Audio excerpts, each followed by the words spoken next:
Call Elohim Yahweh, Bahashem Hamashiach Yahweh Shai. This is your fellow servant Tazawar back with another lesson. And this lesson is going to be this week's installment of Hebrew Conduct. Alright. And it will be aimed and geared towards the women. Alright, so sisters, listen up. First, I want to start off by giving all glory, honor, and praise unto Yahweh, Bahashem Yahweh Shai. Double honors to the apostles and elders of Great Millstone, whom rule well, and from whom we learn this truth. A sincere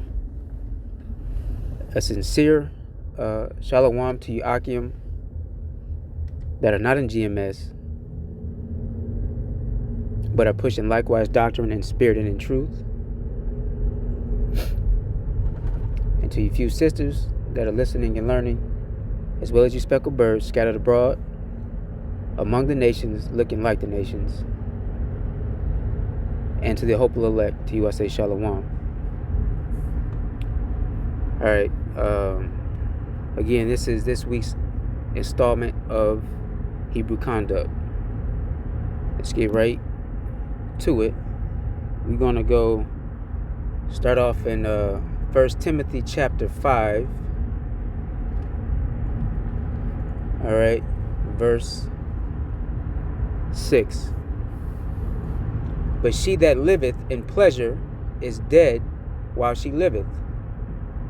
Alright. In the NLT it says, but the widow who lives only for pleasure is spiritually dead, even while she lives. All right, now when you read up, this is speaking of widows, but this verse does not only apply to the widowed, okay? But she that liveth in pleasure is dead while she liveth. Much like in the book of Ezekiel, all right, when the dry bones were mentioned, the question was asked, Lord, can these dry bones live? Right? Well, obviously, that's a parable. So the people are alive and breathing. But again, like it says here in the NLT, they're spiritually dead. Okay? Now, women here in Babylon the Great and women in the West in general, all right, especially this applies to you all, because Western philosophy, ideology, and Western way of living, all right, has completely flipped the order of the Heavenly Father upside down. Okay, where we have to the point where now we have big mamas and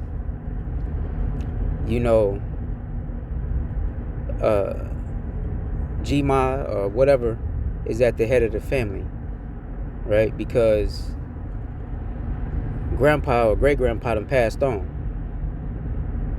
All right, and after he passed on, the next oldest male, the next oldest son is supposed to take charge of the family. All right. Anywho, I don't have to go through a laundry list of how things are here in the Americas, all right, and in the West in general.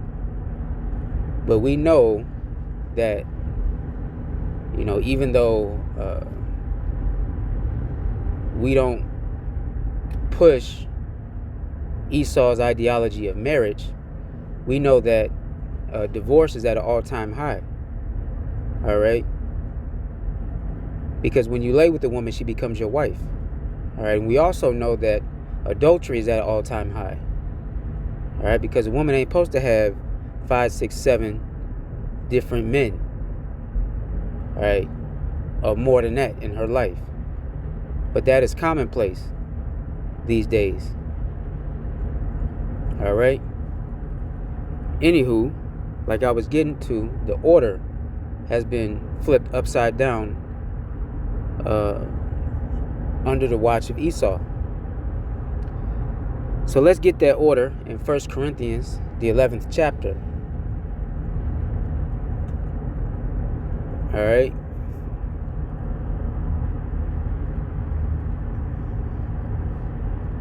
Let's start at 1. All right. Again, this lesson is for the sisters. All right. It says, "Be ye followers of me, even as I also am of Christ." Right? We know that is Hamashiach. All right. "Be ye followers of me, even as I am also of Hamashiach. All right. Now I praise you, brethren, that ye remember me in all things, and keep the ordinances as I delivered them among you." All right. Here go the order. Verse 3. "But I would have you know that the head of every man is Hamashiach." All right. "And the head of the woman is the man. And the head of Hamashiach is power." All right. So it's Yahweh, our power. Then Hamashiach, Yahweh Shai. Then the man. Then the woman.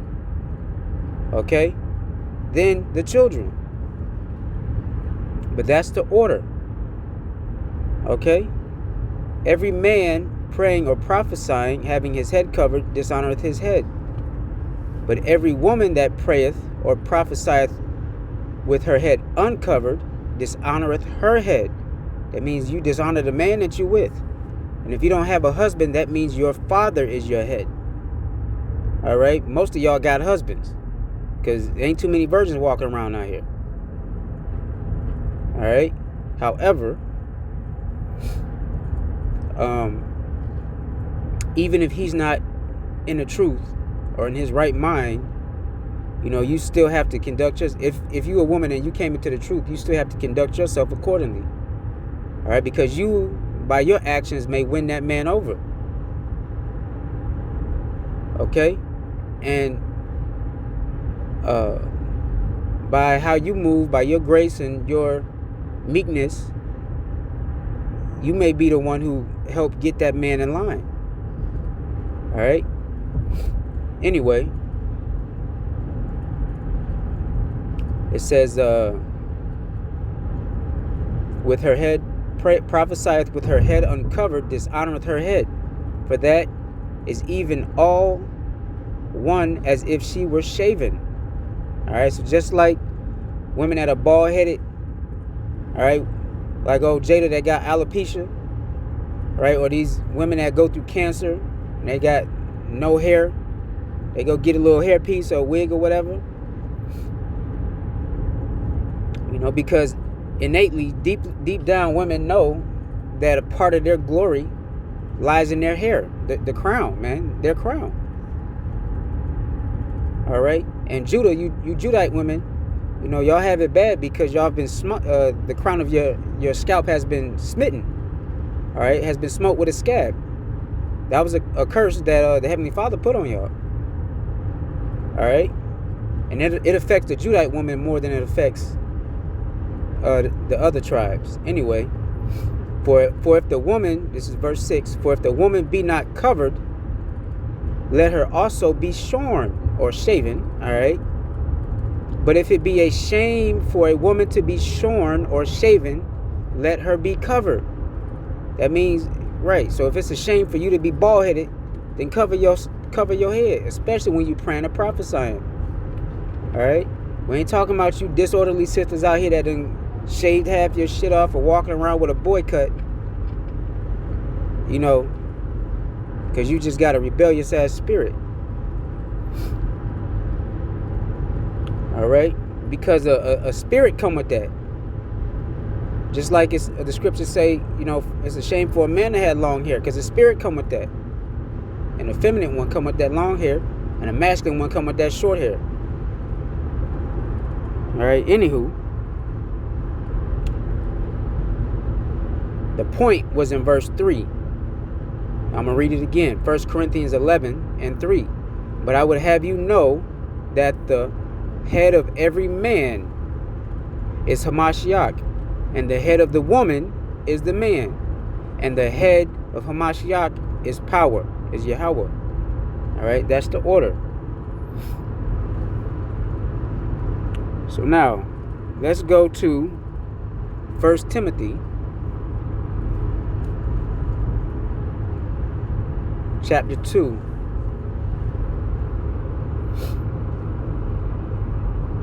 And verse 9. All right. I'm going to read down to about the 15th verse. All right. 1 Timothy 2:9. It says, in like manner also, that women adorn themselves in modest apparel, with shamefacedness and sobriety. All right. Not with broidered hair, or gold, or pearls, or costly array, but which becometh woman professing godliness with good works. Okay? Let the woman learn in silence with all subjection. But I suffer not a woman to teach, nor to usurp authority over the man, but to be in silence. Okay, why? It tells you right here in verse 13. For Adam was first formed, then Eve. And Adam was not deceived, but the woman, being deceived, was in the transgression. Notwithstanding, she shall be saved in childbearing, if they continue in faith and charity and holiness with sobriety. All right, now let's go back up and break some of this down.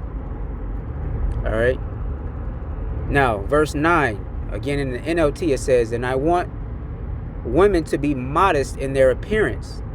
They should wear decent and appropriate clothing and not draw attention to themselves by the way they fix their hair or by wearing gold or pearls or expensive clothes. For women who claim to be devoted to God should make themselves attractive by the good things they do. All right? Let's dissect that. Okay, so don't get it twisted. It's our culture to have jewels and jewelry, all right, and gold pieces and all of that. Okay? But what he's saying here, again,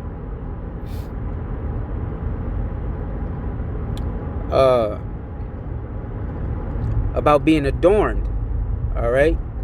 So the adorning should not be of material things, all right, of substance, but the adorning should be of the spirit and your character. You adorn yourself with a meek and modest spirit. So you can have a little bit of gold, you can have a little bit of pearls and some jewelry, whatever, so a little diamond, all right? That's not wicked, okay? But again, if you claim to be a woman of God, then your focus should not be on material things, okay? Your focus should be on the deeds that you do, just like with us men. All right, that was one of the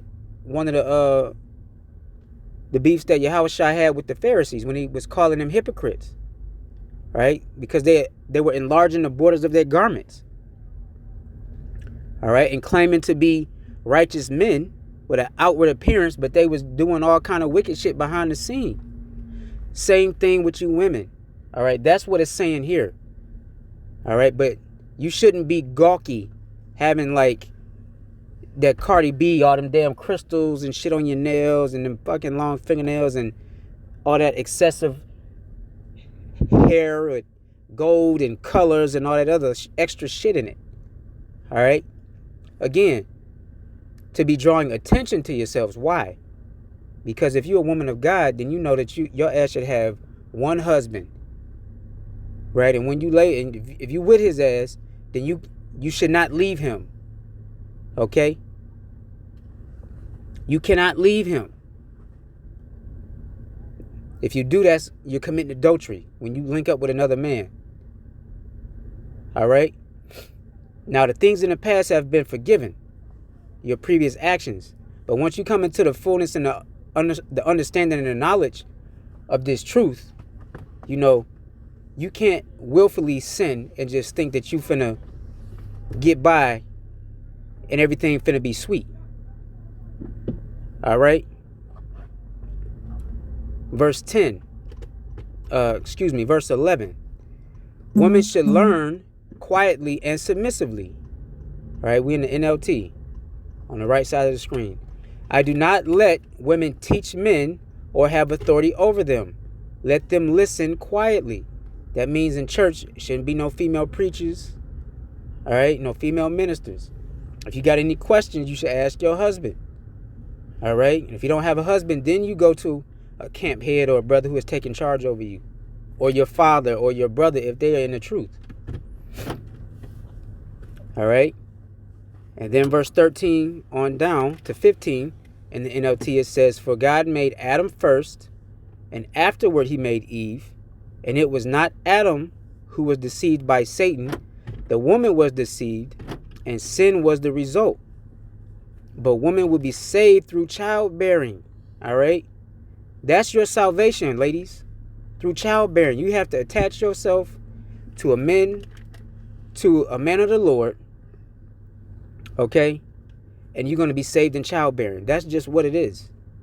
All right. Because King Solomon said it's for like out of 1,000 men, he only found one righteous. And out of 1,000 women, he found none. All right. So, again, and especially women, all righteousness are as filthy rags. All right. But you can't jump over your husband, your man, and your head to think you finna get salvation. Being disorderly. You know, I don't need no husband. I'm gonna marry Yahweh Shai. Or I'm gonna marry Jesus. No, you can't. The order was set by the Heavenly Father, man. All right, and it says, but the women shall be saved in childbearing. All right, so when that Isaiah come into play, and it say seven women shall take hold of one man. All right, 7 women shall take hold of one man. That number 7 goes into completion. All right, so we don't know, each man gonna have his own portion, his own lot, but you're gonna have to share a man. All right,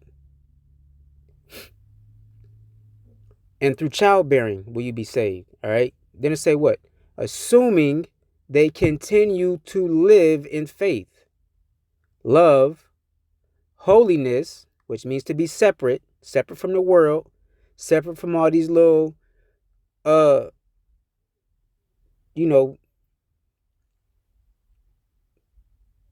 disorderly women. That's what I'm gonna just call them like that, to not be disrespectful. But these haughty women, these loud, cantankerous women that don't know when to be quiet, they always argue and always fighting, only after the fruits of substance and what you can gain in this world. They're not storing up treasures in heaven. They're not giving other women sound advice. All right? Separate yourselves from those women. And modesty. Okay? And modesty. All right? Now, hey, if you are a voluptuous, shapely, curvy woman, and you curvaceous, we know you can only do the best you can. All right? Some women, they just have the frame to where they can cover themselves, but their shape is still going to be shown. But you can just do the best you can. All right? The intent of the heart is what's important when you are rehearsing your righteous acts, just like with the men. All right? It's the intent of the heart. Okay? And you women are extremely intuitive. So you should know when somebody, whether it be a brother or a sister or whoever, is being disingenuous. Y'all know. All right? That was one of the gifts that was given to y'all. All right, y'all have a certain level of discernment about certain shit that men don't really have. All right, so use that for righteousness. Okay. Now let's get 1 Peter chapter 3. All right.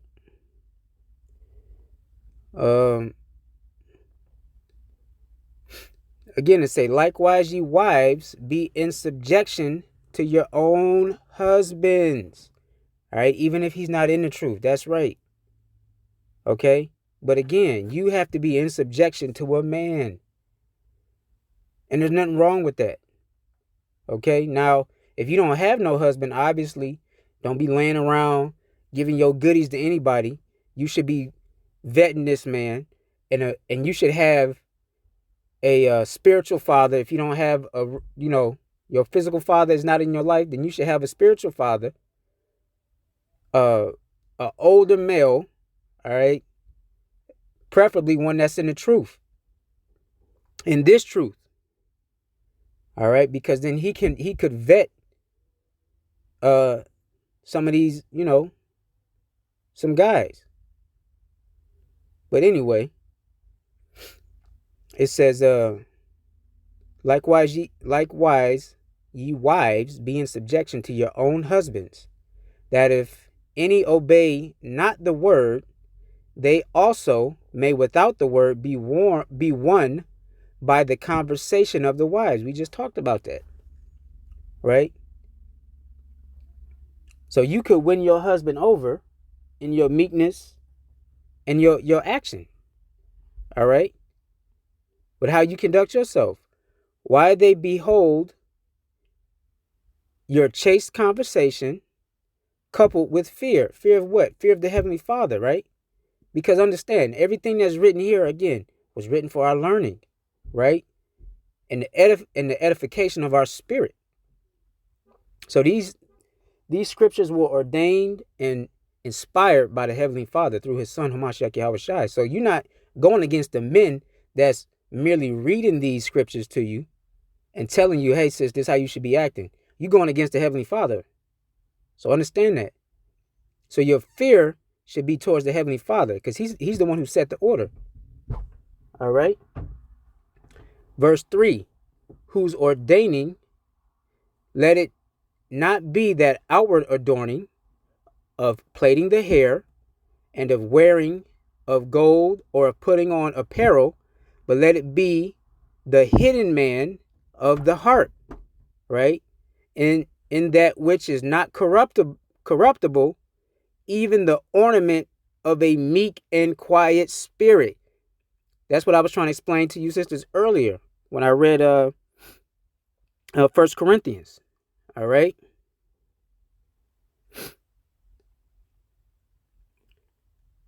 A meek and quiet spirit, which is in the sight of power, a great price. All right. So again, it goes into the adornment of apparel. All right. The gold and all of that, the plaiting of the hair. But what here is specifies what I was trying to reiterate to you sisters earlier. You can have a little gold, you know what I'm saying? You can do your hair, make sure you look nice, right? But what? The hidden man, your inner man, all right? Your inner woman of the heart, right? Lob, your mind, in that which is not corruptible, okay? Your spiritual person. That's what we working on. Like I said, the intent of your heart. Okay?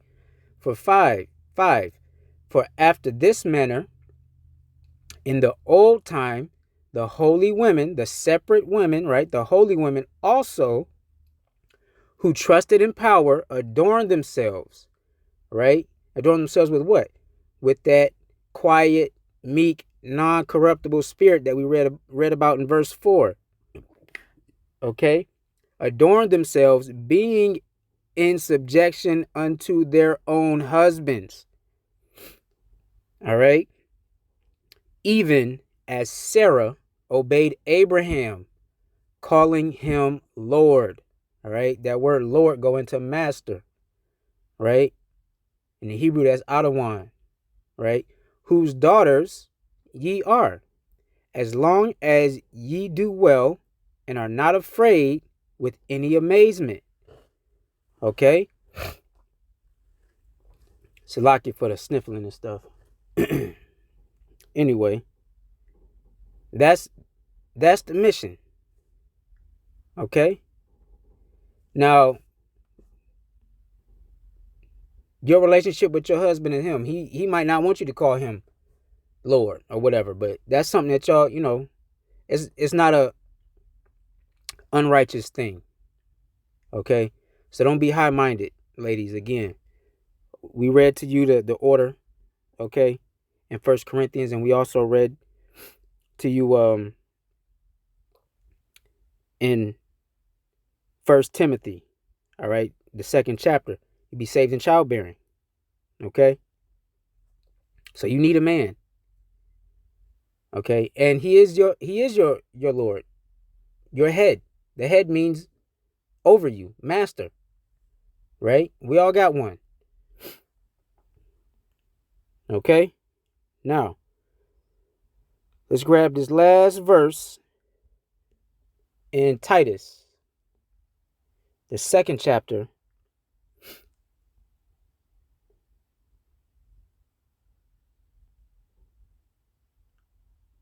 I have fat-fingered James, my fault.